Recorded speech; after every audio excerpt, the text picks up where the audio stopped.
Welcome, my seekers of shadows, to another sojourn into the abyss of my curated terrors. I am Violet Nocturne, your gateway to whispers of the unknown. Tonight, we unlock a chapter your senses tremble to imagine, a tale that dances delicately upon the edge of wonder and madness. Light a candle, dim the room, and prepare to descend as the chimes at midnight beckon. There exists, on the periphery of a small, forgotten town, a church that never sleeps. Its bells ring neither at dawn nor dusk, but precisely at the stroke of midnight. To the locals, it is simply the Tower. Mention of its true name falls silent on lips, as though the words themselves refuse to resurrect. Our story follows Amelia, a restless woman gifted, or perhaps cursed, with an uncanny fixation for unraveling unsolved mysteries. She finds herself in this town after hearing tales of the Tower and its midnight chimes. No clergy resides there, no congregation gathers, and its doors seem eternally sealed. Yet, every night, without fail, the unnatural chime reverberates, a call too sweet, too haunting for Amelia to ignore.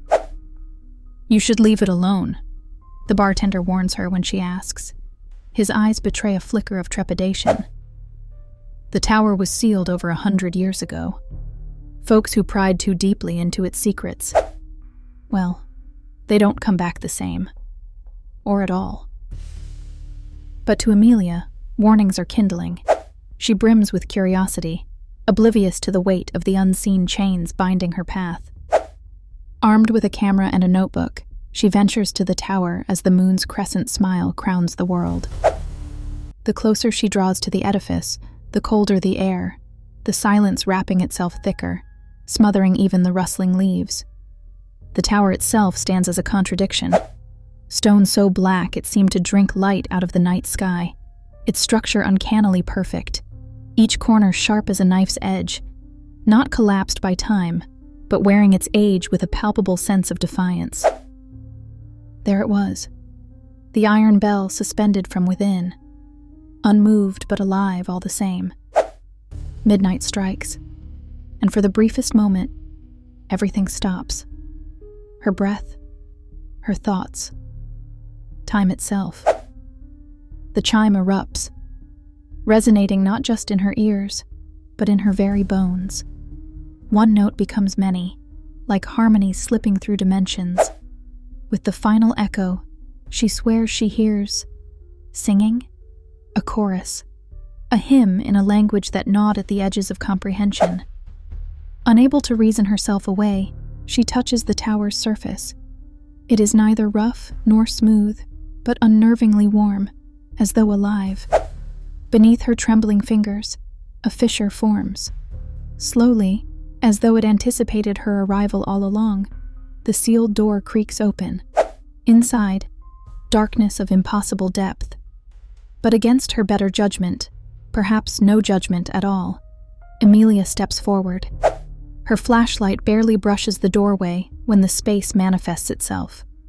Columns pierce into nothingness above. The ceiling was absent. Endless stone halls extend outward, and within them, movement. The air vibrates almost imperceptibly, spurring Amelia to follow a pulsating glow flickering farther ahead. Her steps become heavier. The space almost feels alive, shifting beneath her weight. She finds herself in a chamber dominated by a massive altar. Hovering above it, the bell. She trains her camera on the spectacle. The lens captures something her eyes cannot. Her screen reveals faces. Countless, mournful, disembodied human faces, their wailing expressions stretched unnaturally across the bell's surface. They don't scream, though she instinctively feels they want to. They sing. They sing the impossible hymn she heard outside. Shaken yet enthralled, Amelia whispers, "Why?" Her voice makes an echo, but in its return, it is not alone. A voice, higher, unsettlingly gentle, and draped in power, answers, "Why not?" The chamber trembles. The altar liquefies, flowing upward like spilled mercury, defying gravity, embracing both her body and mortal resolve. The walls converge. The columns seem closer now. Time splits, and the hymn grows louder. Emilia falls to her knees and clutches her ears. She finally gazes up. Within the bell, she sees it. A doorway to the infinite, fractal entities beyond anything the mind should bear. The last entry on her camera shows the frame melting into static. Emilia's final shot captures her own reflection, staring at her from within the bell. A serene smile on her lips, her eyes now deep, unending voids. They said those who investigated never returned, or were changed. But oh, Emilia returned. Not truly her, not truly anyone. As we extinguish this tale, ask yourself this: when you stand on the precipice of the unknown, when the bells beckon, will you follow? Or will you remain where wonder bows to its fear? Until our next journey into the void, my fearless wanderers of shadows, I remain your ever watchful guide, Violet Nocturne. Sweet dreams, if you dare dream at all. Met.